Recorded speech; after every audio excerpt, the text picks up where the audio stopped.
Our programs offer many languages. Please visit suprememastertv.com/schedule. Nos programmes offrent plusieurs langues. Veuillez visiter suprememastertv.com/schedule. Nuestros programas ofrecen varios idiomas. Visite suprememastertv.com/schedule. Unsere Sendungen bieten viele Sprachen. Gehen Sie auf suprememastertv.com/schedule.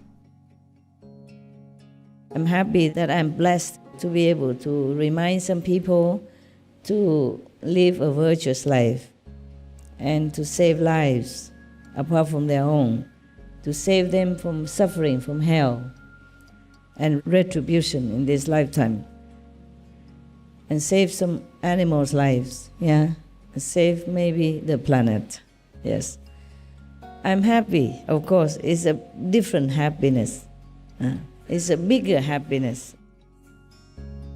Please keep watching to find out more. Supreme Master Ching Hai's lectures are not a complete meditation instruction. Please do not try alone.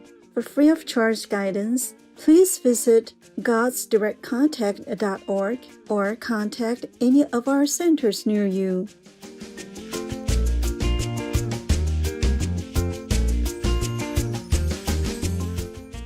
Today's episode will be presented in English with subtitles in Arabic or Lacis, also known as Vietnamese, Bulgarian, Chinese, Czech, English, French, German, Hindi, Hungarian, Indonesian, Japanese, Korean, Malay, Mongolian, Persian, Polish, Portuguese, Punjabi, Russian, Spanish, Telugu, and Thai. New content Waziot.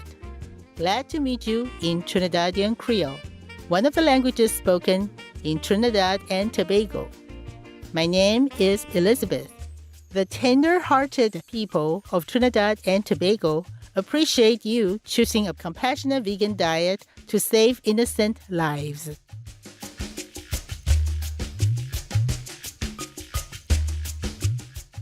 Trinidad and Tobago is a twin island Caribbean nation located just off the tip of the South American country of Venezuela. Along with idyllic sandy beaches, palm trees, and blue-green waters, the islands are home to many different species of birds.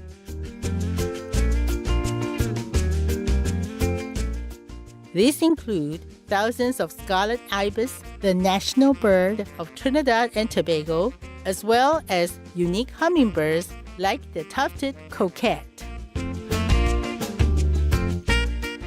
Trinidad and Tobago is the birthplace of many different artistic expressions, such as the musical instrument steel pan. The lovely soca and calypso musical styles also originated in these islands, as did the dance known as the limbo. Trinidadian dance pioneer Julia Edwards became known as the First Lady of Limbo, while today's limbo queen, Shamika Campbell, has set 3 Guinness World Records for the dance. The many creative accomplishments of Trinidad and Tobago are celebrated each year through its lively carnival, featuring spectacular costumes, music and dance competitions. Exuberance and the joy of life are keynotes of this inclusive festival.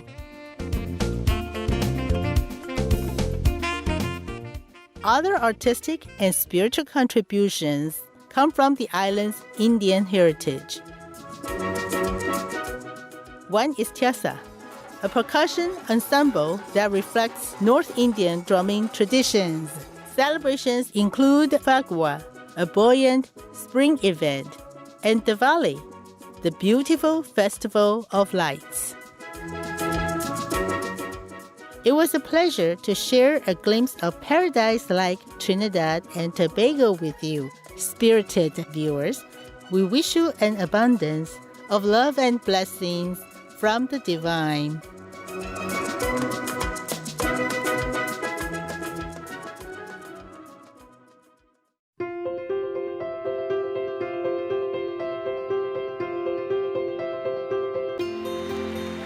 For decades, Supreme Master Ching Hai has illuminated our world with her divine teachings.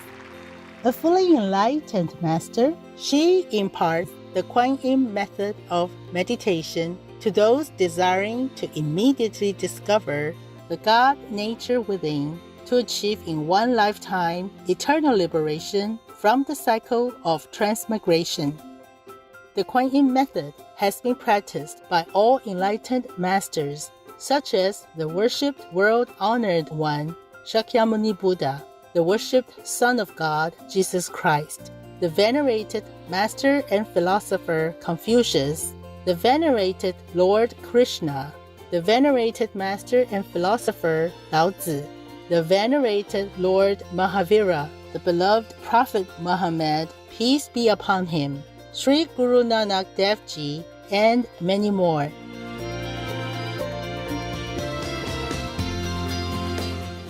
Supreme Master Ching Hai emphasizes that if we always remember God, render selfless service to others, and follow the laws of the universe, we will reach our highest potential as humans and truly understand our purpose on earth. An extraordinary living example of compassion, she lovingly and regularly sends material and financial assistance to refugees, the homeless, natural disaster victims, and others needing relief.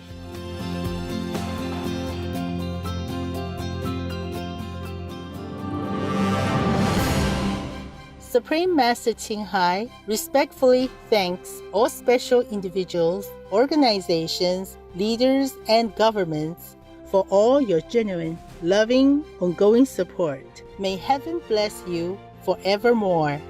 We, the Supreme Master Ching Hai International Association members, are also sincerely grateful for your expressive kindness, wishing you the best.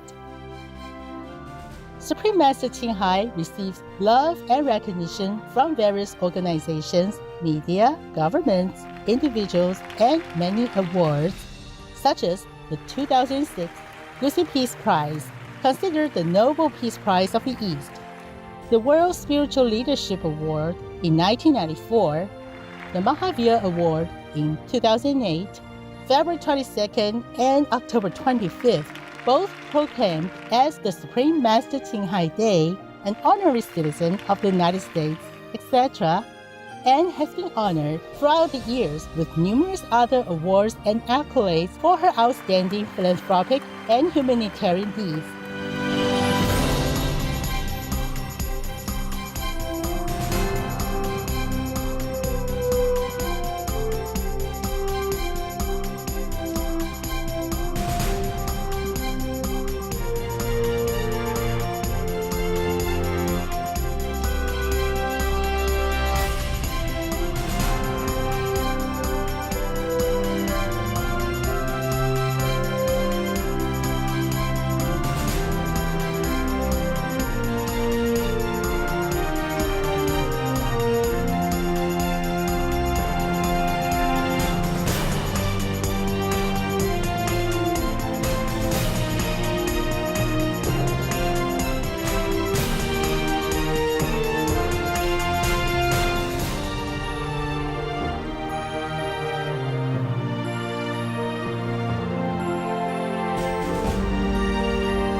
etc., we apologize for not being able to show many other awards and honors for lack of space and time.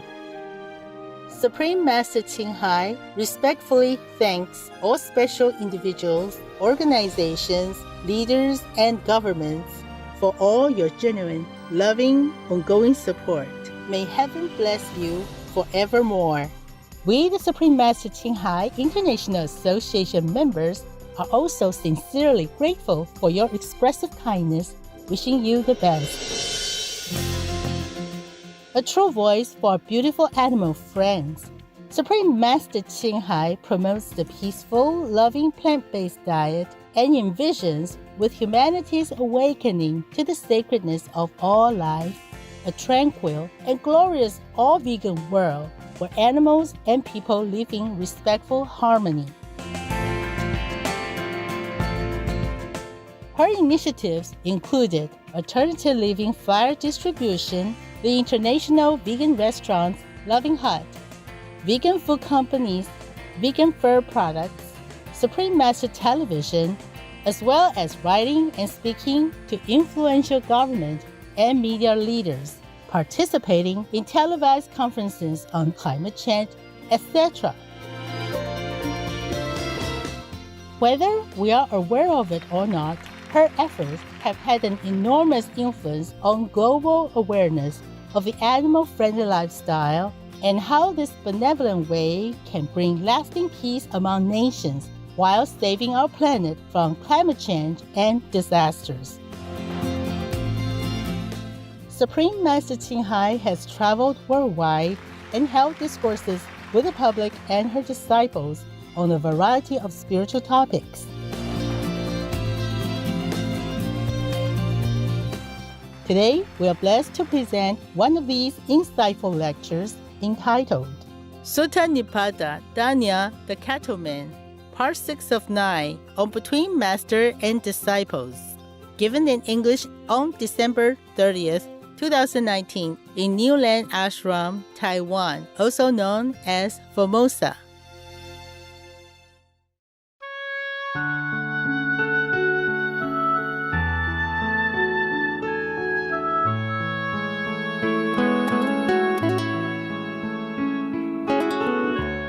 The Buddha. I am in no one's employ. He has no boss. I wonder the whole world, like the monks, on the reward of my awakening. No need for earnings is to be found. So if you want rain God, go ahead and rain. You know everything, right? What for do I keep saying anything? You see, one relies on every material thing that he can earn and keep to make him feel safe and proud and, secure. One relies on nothing, absolutely nothing. He didn't even earn any money. He has no boss. He has complete freedom. So he wandered around anywhere he wanted to. And he earned the reward, his upkeep, by his awakening. Yes. And no need for earnings is to be found. No need to ask him how much he earns a month. No need for paying taxes, anything. Truly, this is really a beautiful life. When I wasn't a master yet, I had very little money from my working before, not many years, but in Germany, in Europe, you can take out your pension in advance. And I even took that and offered it to some masters, or any ashram where I stay. And one time I had almost nothing.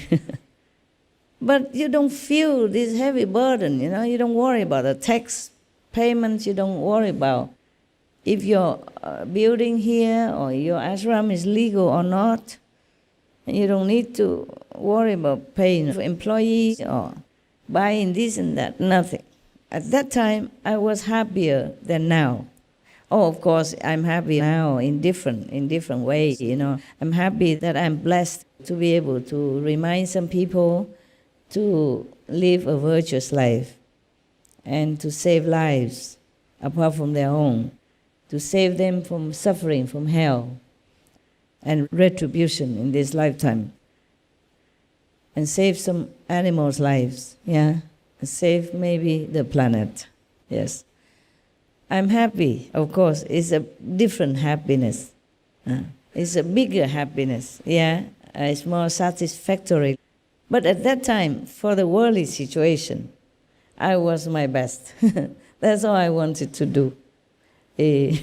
Not to worry about anything, not to have a house to even to pay a mortgage on, or to pay tax for my motorcycle, whether or not I pay tax on time or not. You know, when you have something, you always worry about the things that run after you. The tax, time, you know, the business, all kind of things.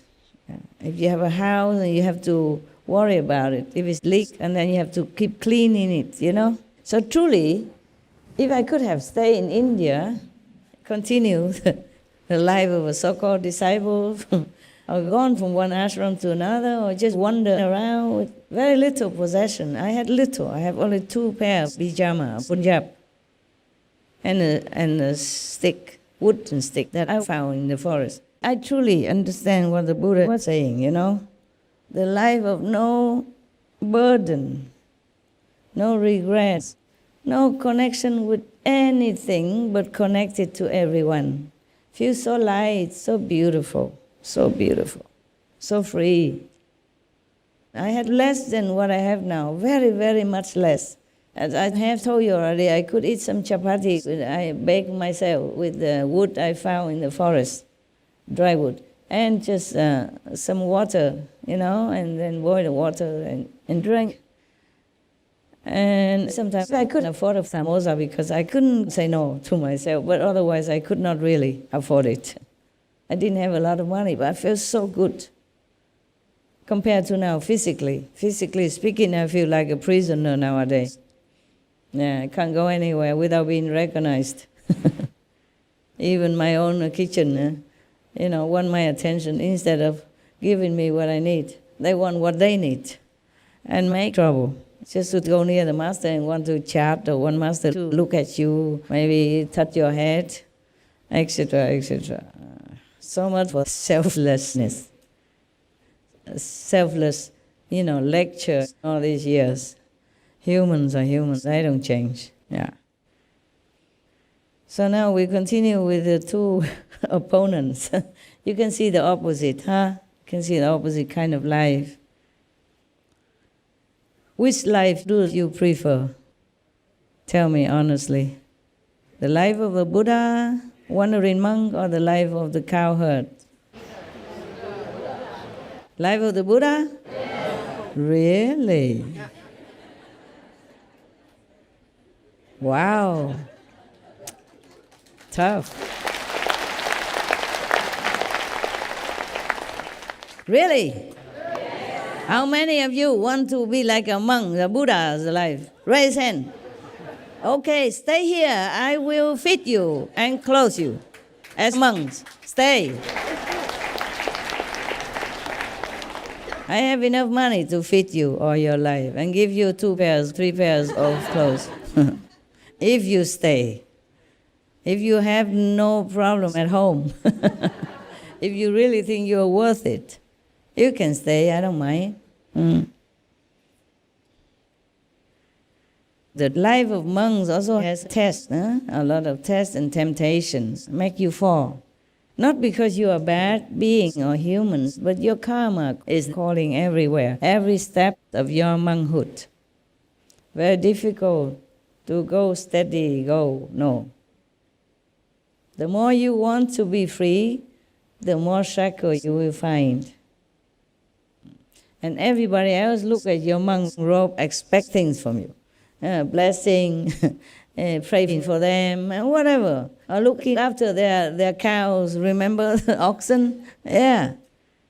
Or building hospital for them, etc. Like the Reverend Nun Cheng Yen in Taiwan.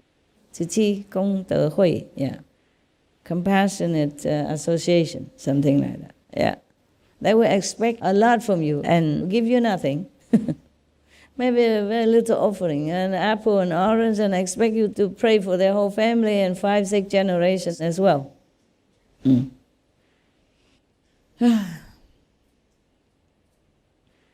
They will not just be with you, respect you, but they expect things from you. That's what makes many monks and nuns' lives difficult, because they cannot fulfill the expectations of other people who do nothing, just one thing from you. When I was invited to be an abbess in a small temple newly built in Germany, oh my God, I wish I had never accepted that invitation. Phew. They kept calling me all the time to the temple, and especially one woman. She was telling me hours on end about how her husband was unfaithful to her, blah, blah, in detail and everything. And I said, oh, okay, that's enough. I heard about that already. Could you please let me go? I have to go do something. You are not a monk. You have no compassion. You have to listen to me. You must make me feel comforted. How can you not listen to me? I am suffering, and you don't want to listen to my pain. You are no monk. You have no mercy in your heart. Blah, blah, blah. She scolded me a lot. Yeah, but after 2 hours already, same stuff.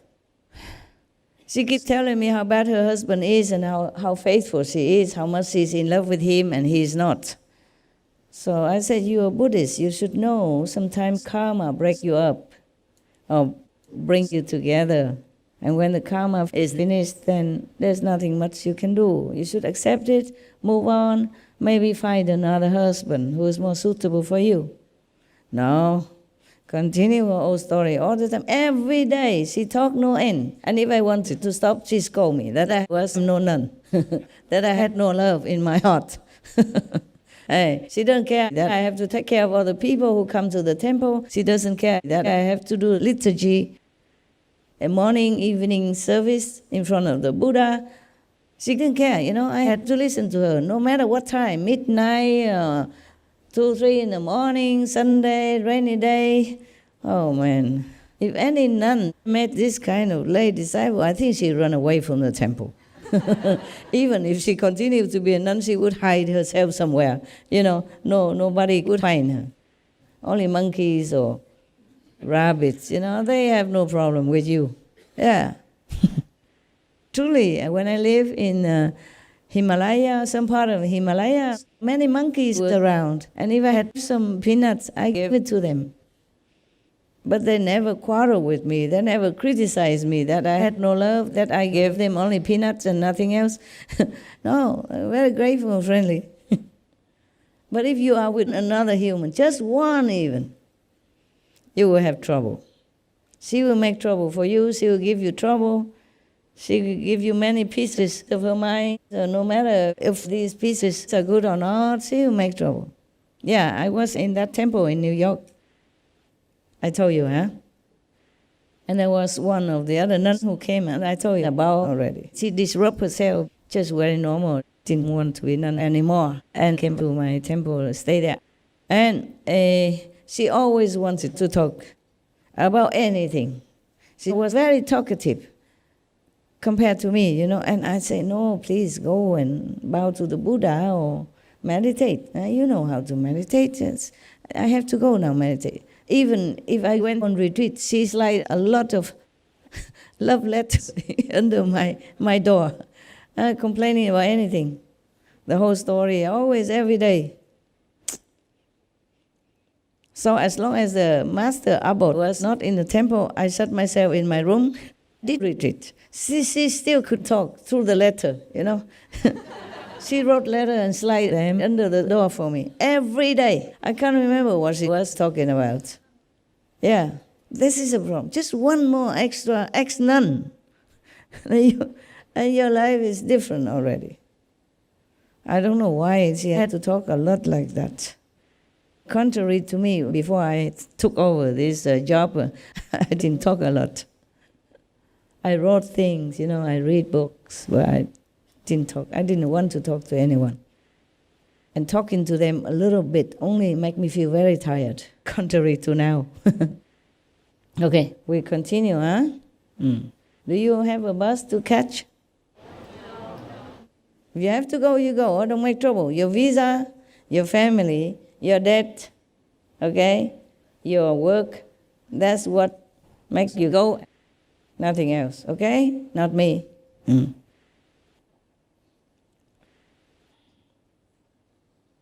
Okay, this is a cattleman talking again. They had a long conversation. Maybe they met each other and then talked, okay? And somebody recorded it. So the cattleman. There are cows, young bulls, cows in calf, and breeding cows. And a great bull, the leader of the herd. So if you want to reign God, go ahead and reign. I mean, he has so many possessions. Animals were people's security in the old times. Yeah, if they had a lot of animals, it means they were well off and they were secure because the animals breed more siblings, younglings, and then they would get more and more rich and they could sell them, milk them, or do whatever, showing off. And before, in the old times, when you wanted to marry a girl, instead of, SM Celestial jewelry, you give them cows, pigs, as a dowry. Yeah. Yes or no? Yes. In Vietnam, it was like that. Also some jewelry, if you could afford it. If not, how many cows they would demand. And a mattress to sleep on. And some new clothes maybe. But cows, pigs, golds, that was the foremost demand for my daughter. Imagine that. You exchange your precious, living, human, beautiful being for some cows and feel very happy.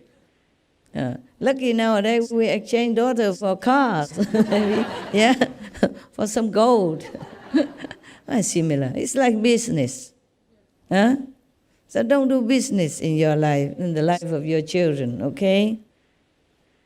Of course, nowadays, your money talks, you have to have it in order to feel safe, So if you want a daughter of somebody, the father immediately asks, how much do you earn?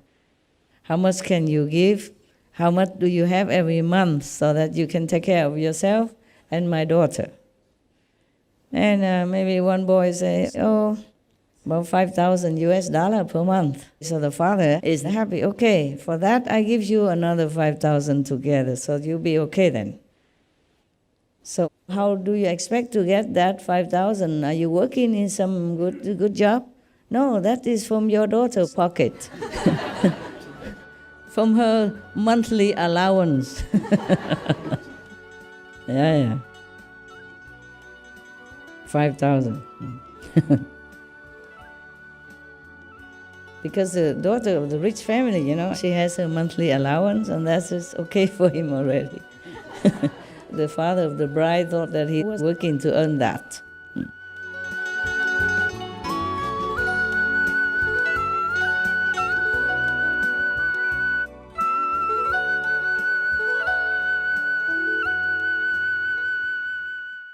Gracious viewers, we appreciate your company for today's episode entitled Sutta Nipata, Danya the Cattleman, Part 6 of 9 on Between Master and Disciples. Coming up next is multi-part series on ancient predictions about our planet. Prophecy of the Golden Age Part 132, the Norse mythological story of Ragnarok, right after noteworthy news. Please stay tuned to Supreme Master Television for more positive programming. May your prayers for our animal friends be heard and come true. Our programs offer many languages. Please visit suprememastertv.com/schedule and suprememastertv.com/BMD.